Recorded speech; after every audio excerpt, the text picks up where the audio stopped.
नमस्कार प्रोग्रामर्स, एक बार फिर से स्वागत है हे सुशील यूट्यूब चैनल पे। दोस्तों, आप सभी को दिल से धन्यवाद कि हमारा हे सुशील यूट्यूब चैनल जो है वो ग्रो कर रहा है। 1500 प्लस सब्सक्राइबर्स हो चुके हैं, कम्युनिटी टैग ऑन हो चुका है। तो मैं अब उस पर कंटिन्यूअस आपके लिए कुछ क्विज क्वेश्चंस डालता रहूँगा।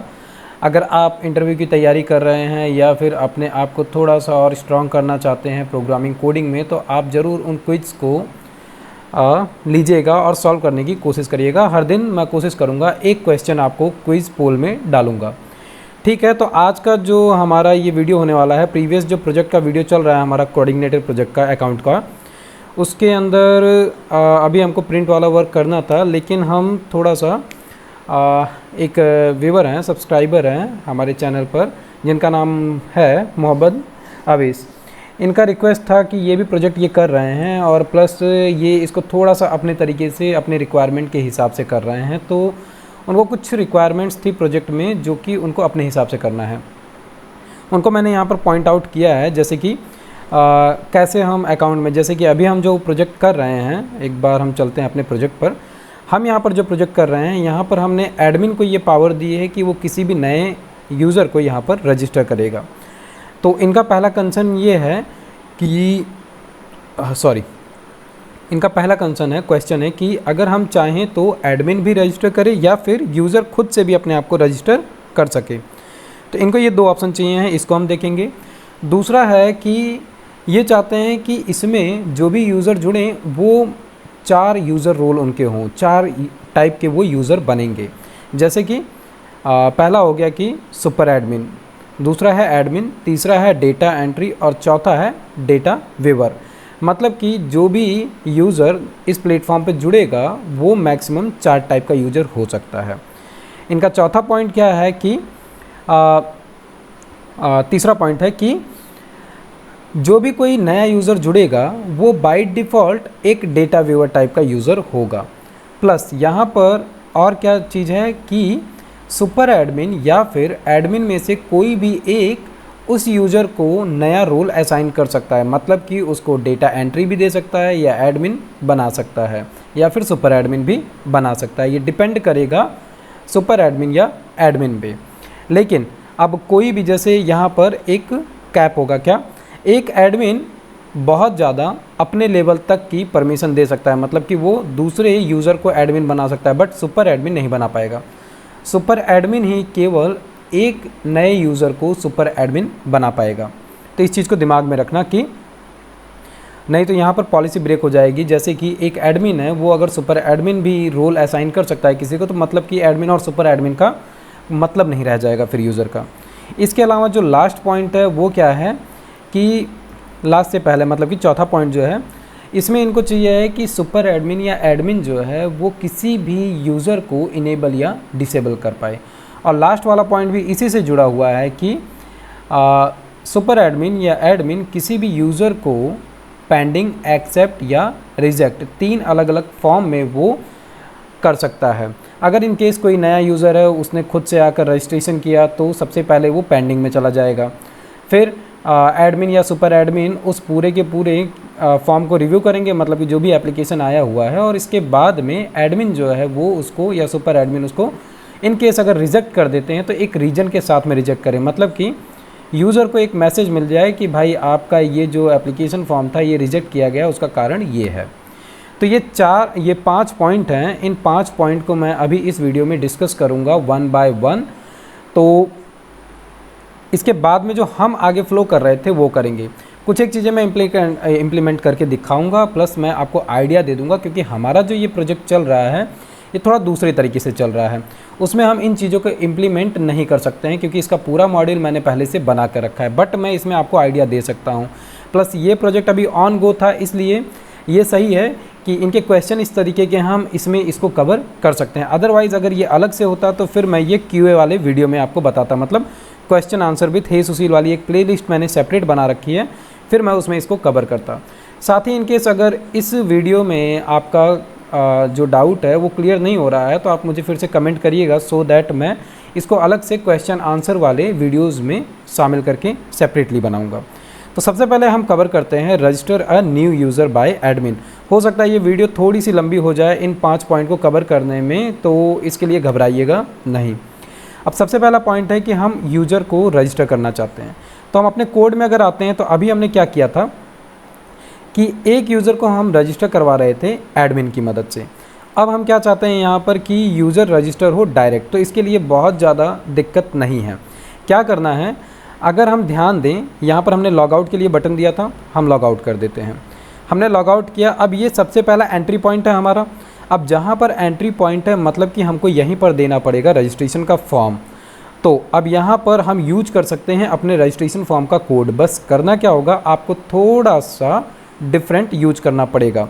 इस चीज़ को मैं करके दिखा सकता हूँ। जैसे सपोज दैट लॉगिन है, एक बार लॉगिन कर लेते हैं और लॉगिन करके सबसे पहले चलते हैं इस वाले पेज पर। तो इस पेज का नाम हमने क्या दिया था, रजिस्टर न्यू कस्टमर। तो हम अगर अपने कोड में आए यहाँ पर, तो कोड के अंदर सबसे पहले हम चलते हैं अपने welcome.php पेज पे। अब मान लो जैसे ये रजिस्टर न्यू कस्टमर है, ये रजिस्टर न्यू कस्टमर कॉल कर रहा था किसको, कस्टमर्स के अंदर रजिस्टर न्यू कस्टमर नाम का एक हमने पेज बनाया था उसको। तो मैं डायरेक्ट वे बता रहा हूँ, इसमें कुछ CSS ऊपर नीचे हो जाएंगी। रीज़न ये है कि यहाँ पर जो हम लॉगिन होकर जब हम आ रहे हैं अपने डैशबोर्ड पर, तो यहाँ पर अगर आपको याद हो तो हमने हेडर और फुटर को तोड़ा था 2 हिस्से में, जो कि लॉगिन पेज पर नहीं था। तो लॉगिन पेज पे अगर हेडर और फुटर नहीं है, दैट मीन्स कि CSS और जावा स्क्रिप्ट इसको नहीं मिल पाएगी। तो वो आपको खुद से करना पड़ेगा। उम्मीद है कि आप कर लोगे, क्योंकि इसके लिए बहुत ज़्यादा कुछ नहीं करना है। जैसे कि ये हमारा इंडेक्स वाला पेज था, अगर आपको याद हो तो इसी तरीके से हमने लॉगिन वाला पेज बनाया था। चलो एक बार हम चलते हैं अपने फोल्डर पर। इतना तो याद है ना कि हमारा कोऑर्डिनेटर में 3 फोल्डर है, मतलब कि कंट्रोलर है, मॉडल है और व्यू है। सारी HTML की कोडिंग हमने व्यू के अंदर रखी है। तो व्यू में अगर हम आते हैं टेम्पलेट में फुटर है, हेडर है, ठीक है। इसके अलावा अगर हम बात करें लॉगिन पेज की, जो ये है login.php, यहाँ पर हमने पूरा का पूरा जो कोड था, हेडर फुटर, वो सब कुछ इसी लॉगिन पेज के अंदर मिला हुआ था। तो जब एक नया रजिस्ट्रेशन फॉर्म सेपरेट बनाना होगा तो क्या करना पड़ेगा, जो हेडर और फुटर इसमें जुड़ा हुआ है वो वाला कोड उसमें भी जोड़ना पड़ेगा। चलो इसको करके देखते हैं तो आपको थोड़ा सा ज़्यादा क्लियर होगा। अब हम सबसे पहले आते हैं, लॉग आउट करते हैं इसको। यहीं पर हमको क्या करना है, रजिस्टर योरसेल्फ या न्यू रजिस्टर करके एक बटन दे देते हैं, क्योंकि सारा काम क्या होता है, ऑन क्लिक पर होता है। तो जैसे साइन इन है वैसे ही हम यहाँ पर एक नया बटन दे देते हैं। तो चलो लॉगिन वाले पेज में ही हैं, हम यहाँ पर नीचे आते हैं, हम अपना ये एक्सप्लोरर बंद करते हैं एंड यहाँ पर ये रहा बटन, हमारा इनपुट का बटन है। तो हम यहाँ पर एक्शन का बटन दे सकते हैं, मतलब कि एंकर टैग का एक बटन हम और दे देते हैं। तो यहाँ पर एक बटन पहले से ही है, इसी पे हम देते हैं एंकर टैग का एक बटन। ओपन किया। अब याद रहे यहाँ पर जो हम एंकर टैग दे रहे हैं ये हम किसके लिए दे रहे हैं कि यहाँ से सीधे वो कस्टमर, न्यू कस्टमर वाला जो पेज है, न्यू रजिस्ट्रेशन वाला जो पेज है वहाँ पर पहुँच जाए। तो न्यू रजिस्टर करके हमने नाम दिया। हम इसमें CSS वगैरह कुछ ज़्यादा नहीं दे रहे हैं, हालांकि देना चाहें तो हम यही वाला कॉपी कर लेते हैं।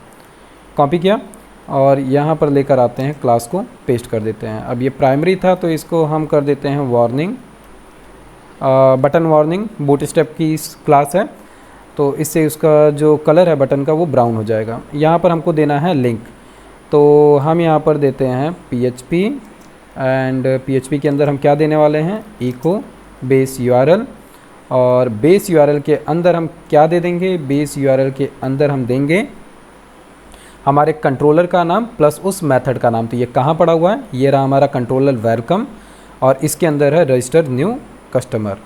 इसको यहाँ से हमने कॉपी किया, यहाँ लेकर आते हैं, हमारे कंट्रोलर का नाम लिखा वेलकम स्लैश और ये हो गया हमारा रजिस्टर न्यू कस्टमर वाला मेथड।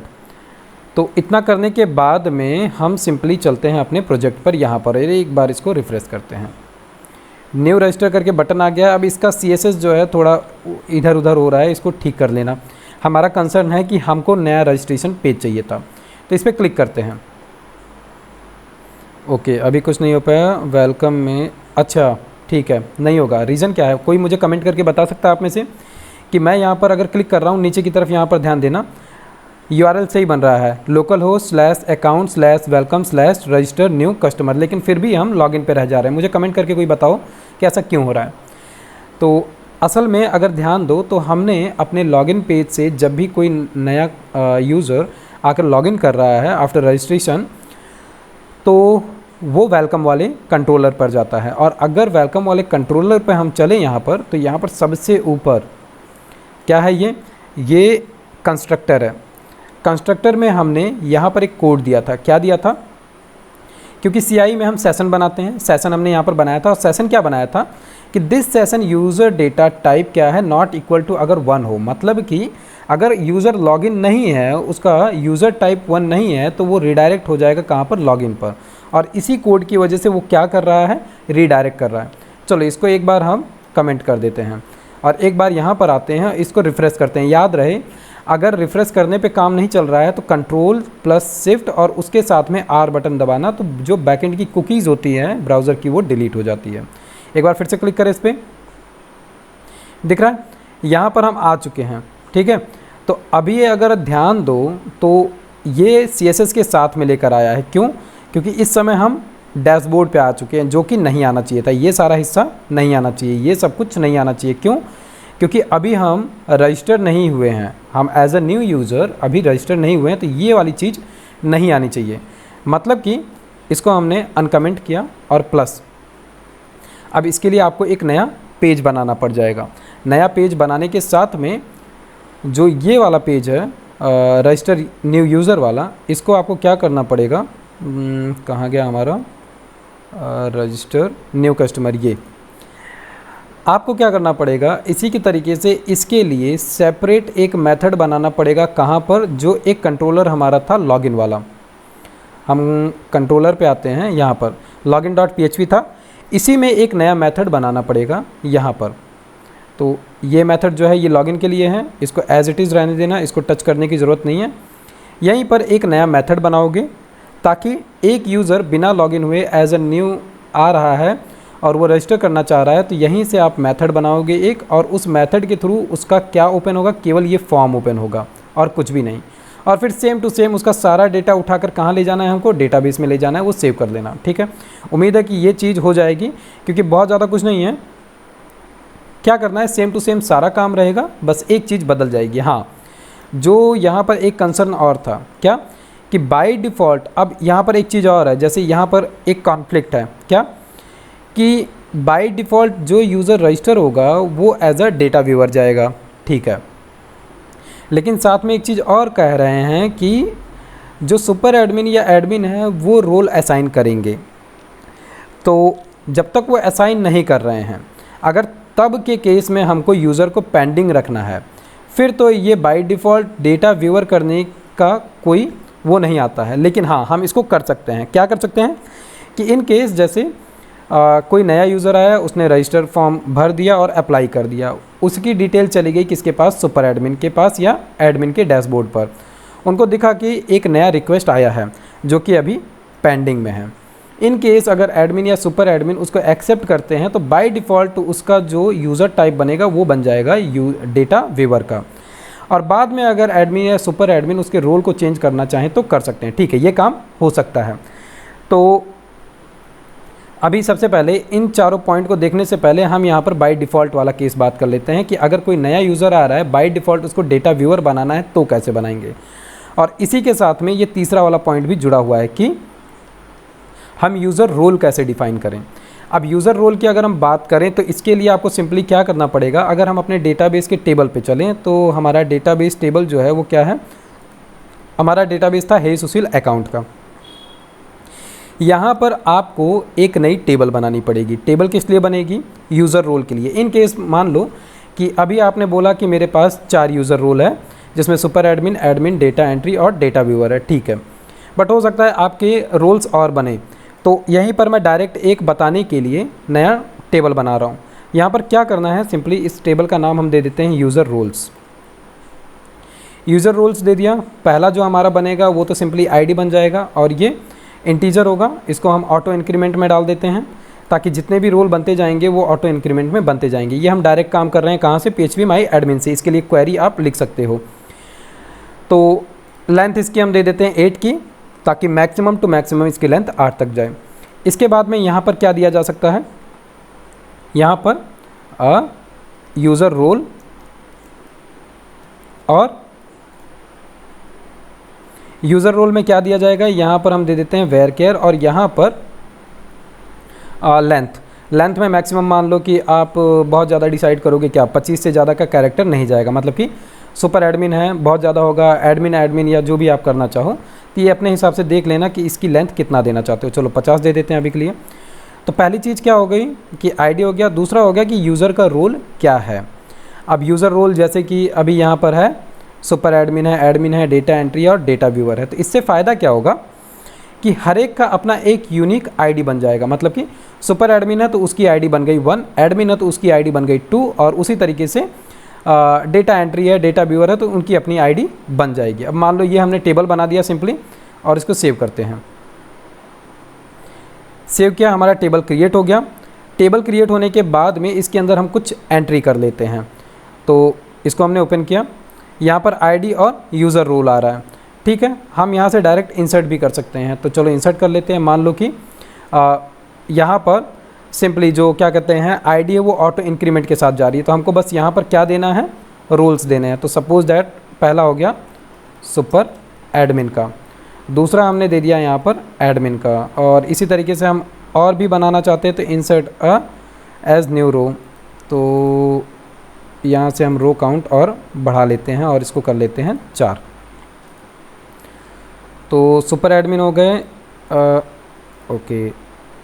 यहाँ से तीसरे पे हमने कर दिया क्या, डेटा क्या था यूज़र टाइप, डेटा एंट्री का, और एक हमने रो बना ली और ये हो गया डेटा वेवर का, ठीक है। इसको हम सेव करते हैं, तो यहाँ से गो पे करते हैं या यहाँ से कर देते हैं गो। अब अगर फाइनली हम अपना टेबल चलकर देखते हैं, ये क्वेरी, ये जो क्वेरी बनती है यहाँ से हम क्वेरी देख सकते हैं कि हमको क्वेरी लिखनी क्या है। वहाँ से आइडिया मिल जाता है कि जो हमने यहाँ पर बाय डिफ़ॉल्ट बस ऑन क्लिक कर करके बना लिया, उसकी क्वेरी जो बनी थी उस पर भी ध्यान दे देना, क्योंकि एसक्यूएल थोड़ा सा आना ज़रूरी होता है। अब नोटिस करो अगर, तो यहाँ पर 1 पर क्या आ गया, सुपर एडमिन, 2 पर एडमिन, 3 पर डेटा एंट्री और 4 पर डेटा व्यूअर। मतलब कि यहाँ पर जो डेटा टाइप चाहिए थे वो हमको मिल गए एक टेबल से। ये रखना बहुत ज़रूरी है। क्या कहते हैं, सिंपली कोड से अगर हम करेंगे तो हम फंस जाएंगे आगे चल के। टेबल से हम डेटा हमेशा लेते रहेंगे तो जब भी हमको कम या ज़्यादा करना हो बहुत आराम से कर सकते हैं। तो इसके लिए हमने टेबल बना ली। अब बात बचता क्या है कि हम बाय डिफ़ॉल्ट व्यूअर करना कैसा चाहते हैं। अब यहाँ पर एक चीज़ ध्यान रखना, यहाँ पर एक एक्स्ट्रा चीज़ जाएगी, किसमें, हमारा जो ये कस्टमर टेबल हमने बनाया था इसमें क्या जाएगा, यूज़र रोल। अब आपको हर एक के लिए यहाँ पर एक्स्ट्रा फील्ड बनाकर देना पड़ेगा। जब भी एक नया रजिस्ट्रेशन होगा, रजिस्ट्रेशन के साथ में उसका बाय डिफ़ॉल्ट यूज़र रोल यहाँ पर जाएगा। अब ये बाय डिफ़ॉल्ट यूज़र रोल अभी के लिए आप कैसे सेट करोगे, यहाँ पर पहले तो एक नया फील्ड क्रिएट करना रहेगा, ठीक है, वो आप कर लेना टेबल में। इसके बाद में अगर हम बात करें यहाँ पर, तो अभी के लिए जैसे हम रजिस्ट्रेशन जब भी कर रहे थे तो रजिस्ट्रेशन के बाद में डेटा आ कहाँ रहा था, हमारे वेलकम वाले पे आ रहा था। तो एक मिनट हम यहाँ पर देख लेते हैं कि डेटा है कहाँ पर, कस्टमर डिपॉजिट का है। एंड एक मिनट, इसके लिए हम देख सकते हैं हमारा जो रजिस्टर न्यू कस्टमर है, सर्च कर लेते हैं रजिस्टर, एंड ये रहा, ये वाला फंक्शन है register new customer get form data. इसको ओपन किया हमने।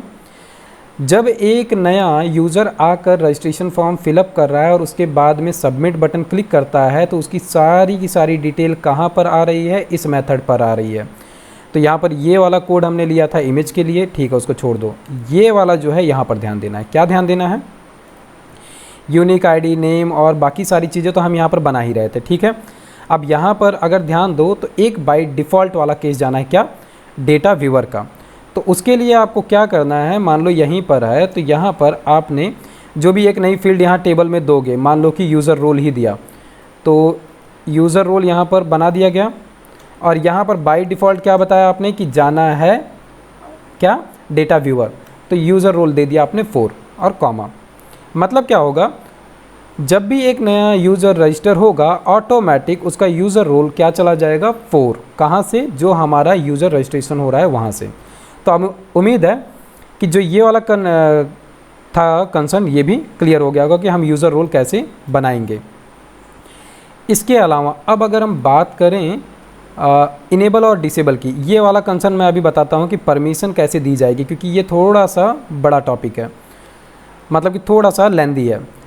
ये वाली चीज़ अगर बात की जाए, इनेबल और disable user by super admin, इसके लिए भी बहुत ही सिंपल सा काम करना है। क्या करना है, अब अगर ध्यान दो तो हमारा जो ये टेबल है, यूज़र की सारी डिटेल हम कहाँ ले रहे हैं, हे सुशील अंडरस्कोर कस्टमर टेबल में ले रहे हैं। तो अभी जैसे एक नया फील्ड यहाँ पर बनाना पड़ेगा, किस चीज़ का, यूज़र रोल का, वैसे ही एक नया कॉलन और बनाना पड़ेगा, किस लिए, इनेबल डिसेबल कर देना या एक्टिव डीएक्टिव करके एक नया कॉलन बनाना और उसमें क्या देना, 0 या 1, जो भी 0, 1 और 2 देना। ठीक है, 0, 1 और 2 किस किस के लिए, अगर 0 है दैट मीन्स कि पेंडिंग है, 1 है दैट मीन्स कि एक्सेप्टेड है, 2 है दैट मीन्स कि रिजेक्टेड है। ठीक है, मुझे उम्मीद है कि समझ में आया होगा।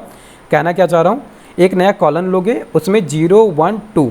अब इसमें एक चीज़ और याद रखना, जैसे मान लो कि मैं इसको बताता हूँ यूज़र रोल के साथ में, क्यों, क्योंकि यूज़र रोल वाला टेबल हम अपने प्रोजेक्ट में यूज़ नहीं करने वाले हैं, हमारा प्रोजेक्ट जैसे अभी चल रहा है वैसे ही चलेगा। इसी में अब जैसे हमको एक नया कॉलन ऐड करना है, वो कैसे करेंगे वो देख लो। पहले स्ट्रक्चर में आते हैं, यहाँ से स्ट्रक्चर में आने के बाद में ये दिख रहा है ऐड, यहाँ से ये क्या कर रहा है, आफ्टर यूज़र रोल के बाद में हम एक नया कॉलन ऐड करना चाहते हैं। क्लिक किए तो यहाँ पर हमने दिया नाम, मान लो हमको क्या देना है, एक्टिव डीएक्टिव दिया, इसका इंटीजर ही रखेंगे लेंथ, और लेंथ रखेंगे केवल 1। ठीक, इसके साथ में एक इंटरेस्टिंग चीज़ हमको मिलती है यहाँ पर, कमेंट। यहाँ पर हम बता सकते हैं, जैसे हो सकता है कि कल को भूल जाओ कि 0, 1, 2 किसके लिए लिया था, तो यहाँ पर हम लिख सकते हैं कि 0 हो गया किसके लिए, पेंडिंग के लिए, एंटर किया, 1 हो गया किसके लिए, एक्टिव के लिए, और 2 हो गया हमारा रिजेक्टेड के लिए। ठीक, इसके बाद में हमने इसको सेव किया। ये क्वेरी की मैं बात कर रहा था, देखो इसी सेम क्वेरी को अगर हम अपने कोऑर्डिनेटर कोड से लिखकर वहाँ से हिट करें तो भी वो यही फील्ड बनाएगा।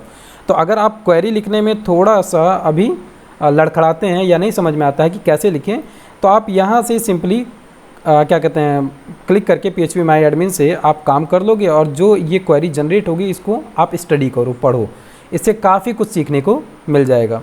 तो वापस आते हैं ब्राउज़ पे। अब टेबल में अगर आप ध्यान दो तो यहाँ पर क्या हो रहा है, 0, 0, 0 जा रहा है, तो ये बहुत बढ़िया चीज़ है। किस लिए, बाय डिफ़ॉल्ट ये 0 ले रहा है, मतलब कि कोई भी नया यूज़र आया तो वो कहाँ जाएगा, पेंडिंग में। ठीक, ये चीज़ हमको करनी थी। हालांकि इसके लिए एक चीज़ और की जा सकती है, क्या, स्ट्रक्चर पे आए, हम बाय डिफ़ॉल्ट वैल्यू दे सकते हैं। तो अब स्ट्रक्चर पे आकर अगर हमने कोई कॉलन को एडिट करना है तो वो भी कर सकते हैं, कैसे, यहाँ से चेंज करके। तो हमने यहाँ पर 1 दिया था और यहाँ पर हमने कमेंट डिसाइड कर दिया, और डिफ़ॉल्ट वाला केस ये दिख रहा है, डिफ़ॉल्ट पे हम यहाँ दे सकते हैं एज़ डिफाइंड, और एज़ डिफाइंड पे यहाँ पर हमने क्या दे दिया, 0, और फिर कर दिया सेव। इससे क्या होगा, जब भी इसको हमें कोड से करने की ज़रूरत नहीं पड़ेगी, याद रखना कोड से हमको कुछ भी नहीं डिफाइन करना है, 0, 1, 2, 3 ऑटोमेटिक जैसे ही एक नए यूज़र की डिटेल्स आएगी कहाँ पर, हमारे कस्टमर वाले टेबल में, ऑटोमेटिक उसका जो एक्टिव डीएक्टिव टाइप होगा वो 0 होगा, दैट मीन्स कि वो पेंडिंग में ऑटोमेटिक चला जाएगा। तो ये वाला कंसर्न भी हो गया। और लास्ट वाला क्या है कि यूज़र रजिस्ट्रेशन अप्रूवल। ठीक है, ये अब कहाँ से हो जाएगा, वहीं से, मतलब कि सिंपल सी बात है, डैशबोर्ड में यहाँ पर एक और टेबल बनाना पड़ेगा, किस चीज़ के लिए, सुपर एडमिन या एडमिन है तो अब उसको जितने भी यूज़र की रिक्वेस्ट आ रही है उसको सेपरेटली दिखाना पड़ेगा।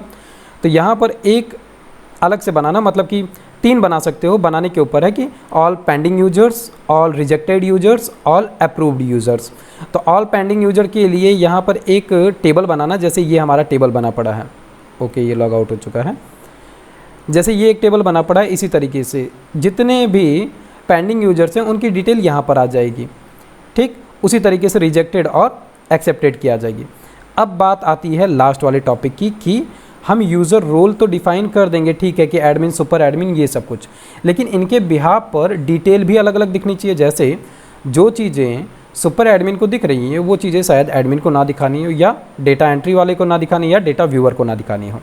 अब ये असल में कंसर्न किस चीज़ का है, ये है हमारे कोड का कंसर्न। मतलब कि हम आ गए कहाँ पर, अपने वेलकम वाले कंट्रोलर पे। अभी मैंने एक सिंपल सा कंट्रोलर लिया था और इसी में सारा कोड कर रहा था, ठीक है।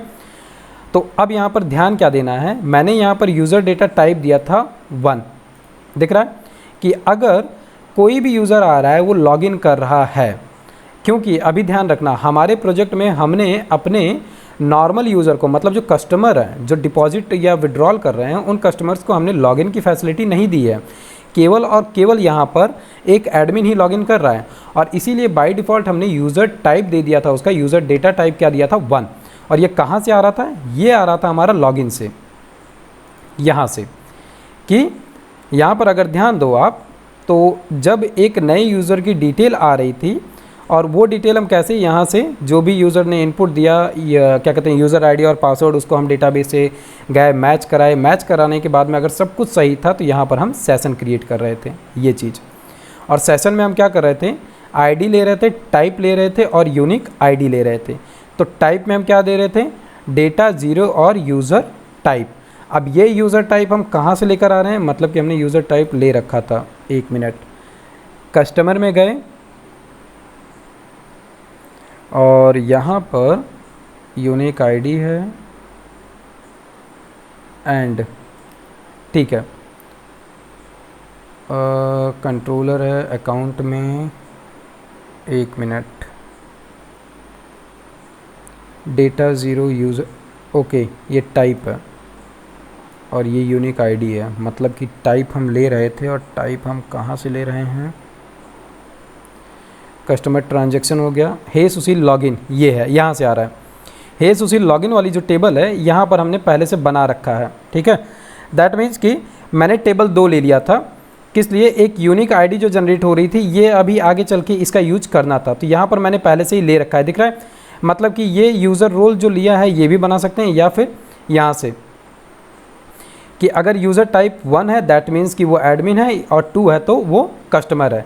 वही चीज़ यहाँ पर भी कर सकते हो, तो कहीं और, यानी कि इस टेबल की ज़रूरत नहीं पड़ेगी, यहीं से काम हो जाएगा। तो 1 2 यहाँ पर 2 ही हैं। तो अब मैंने क्या किया था यहाँ पर कि अगर यूज़र टाइप केवल और केवल 1 आ रहा है तभी मैं वेलकम पर भेज रहा हूँ, नहीं तो नहीं भेजूँगा। अब इस केस में आपको क्या करना होगा कि मान लो एग्जाम्पल के लिए ये जो मेथड है, हम एक्सेस जो देते हैं वो एक्सेस देते हैं 2 तरीके से, या तो हम मेथड वाइज एक्सेस दे दें, या तो फिर हम पूरा का पूरा जो एक कंट्रोलर बनाए हैं उसके हिसाब से एक्सेस दे दें। वैसे अगर आसान तरीका चूज़ करना है तो एक पूरा का पूरा कंट्रोलर जो बना रहे हो वो पूरा का पूरा कंट्रोलर यूज़र के हिसाब से बनाओ। जैसे ये वेलकम के कंट्रोलर के अंदर जितने भी मेथड लिखो वो सारे के सारे मेथड लिखो केवल और केवल सुपर एडमिन के एक्सेस के लिए। तो फिर उसके लिए क्या देना होगा, बस ये वाला कोड वहाँ चल जाएगा। और यहाँ पर क्या देना होगा, बस कि मान लो 1 आईडी जो है वो सुपर एडमिन के, ना हमने दे दिया कि अगर यूज़र डेटा टाइप 1 नहीं है तो वो लॉगिन नहीं कर पाएगा। और उसी तरीके से फिर दूसरा बना दिया मान लो कि एडमिन के लिए, कि भाई एडमिन जो है वो ठीक है सारे यूज़र्स को देख सकता है, ये चीज़ें कर सकता है, तो उसके लिए उसके सारे मेथड बन गए। और यहाँ पर हमने दे दिया कि एक चीज़ याद रखना, सुपर एडमिन जो है वो एडमिन की सारी फैसिलिटीज़ एक्सेस कर सकता है। तो यहाँ पर हम इसको क्या कर सकते हैं, इसी सेम चीज़ को यहाँ पर हम और करके कर सकते हैं। मान लो कि हम बना रहे थे कि केवल और क्या कहते हैं, जो हमारा एडमिन है वो एक्सेस करे, प्लस जो सुपर एडमिन है वो भी सारी एडमिन की फैसिलिटीज़ को एक्सेस करे। तो उस केस में क्या करेंगे, यहाँ पर बस हमको यही देना है। ये याद रखना कि ये मान लो कि ये जो है वो किसके लिए है, वो एडमिन के लिए है, ठीक, और उसको सुपर एडमिन भी एक्सेस कर सकता है। तो हम क्या दे देंगे कंडीशन कि अगर यूज़र डेटा टाइप 1 या 2 में से कोई भी नहीं है तो वो रिडायरेक्ट हो जाए लॉगिन पे। अगर इनमें से कोई भी है तो इसके नीचे जितने भी मेथड वो एक्सेस कर सकते हैं। और फिर ऐसे ही मान लो बना दिया आपने कि डेटा जो चौथा क्या है, डेटा एंट्री वाला। डेटा एंट्री के लिए आपने दिया कि ठीक है भाई वो जो है नए यूज़र की जितने भी नए यूज़र्स आए हैं उनकी एंट्रीज़ को वो देखे वेरीफाई करे, तो उनके लिए वहाँ पे सेपरेट मेथड बना दिए। तो वो केवल और केवल वो सारी डिटेल्स देख लेंगे, तो यहाँ से वो सारा काम बहुत आराम से हो जाएगा। अदरवाइज़ दूसरा तरीका क्या है, दूसरा तरीका है कि फिर ये कोड को आप कमेंट कर दो। इस कोड को कमेंट करने के साथ में ये वाला जो कोड जा रहा है, ये वाला कोड, इस कोड को फिर आपको क्या करना पड़ेगा, आपको सारे मेथड वाइज करना पड़ेगा ये काम। मान लो जैसे ये था, इसके अंदर क्या था कि ठीक है कि ये पब्लिक फंक्शन है इंडेक्स, और इसके अंदर मान लो ये जो कोड है, ये पूरा का पूरा कोड केवल और केवल 2 यूज़र यूज करेंगे, एक सुपर एडमिन और एडमिन। तो उसके लिए क्या कर सकते हो आप, यहाँ पर इफ़ की कंडीशन बनाओगे और उसमें कंडीशन दोगे कि इफ़ यूज़र टाइप 1 या 2 है तभी वो इसको एक्सेस करे, अदरवाइज एल्स में आप दे दो कि डिनाई। डिनाई में एक मैसेज दे दो कि you are not authorised person to access this facility. तो इफ़ एल्स करके आप जितने भी यहाँ पर मेथड बन रहे हैं सभी में ये परमिशन दे सकते हो। तो उम्मीद है कि ये जो आपके 5 पॉइंट हैं ये यहाँ पर कंप्लीट हुए हों। बाकी लोग जो फॉलो कर रहे हो वीडियोस को और इस पूरी कंप्लीट कोऑर्डिनेटर अकाउंट प्रोजेक्ट के प्लेलिस्ट को, वो क्या करो, वो अगर एडवांस में थोड़ा इसको करना चाहते हैं तो वो भी इसको करके देख सकते हैं। और इसको करते समय अगर आपको किसी भी तरीके से कोई दिक्कत आ रही है तो आप वीडियो में ही कमेंट करें, मैं कोशिश करूंगा रिप्लाई करूं। कभी कभी मैं व्यस्त हो जाता हूं तो हो सकता है कभी कभी 2-3 दिन लग जाए मुझे कमेंट करने में। अदरवाइज़ अगर आपको कहीं फेस आता है, इशू आता है, तो मैं क्वेश्चन आंसर वाले जो प्लेलिस्ट है उसमें आपकी प्रॉब्लम्स को सॉल्व करने के लिए मैं वीडियो बना दिया करूँगा। साथ में जाते जाते अगर वीडियो अच्छा लग रहा है तो आप चैनल को सब्सक्राइब करना एंड वीडियो को लाइक करना ना भूलिए। ठीक है, मैं मिलता हूँ नेक्स्ट वीडियो में, तब तक के लिए स्वस्थ रहें, व्यस्त रहें, नमस्कार।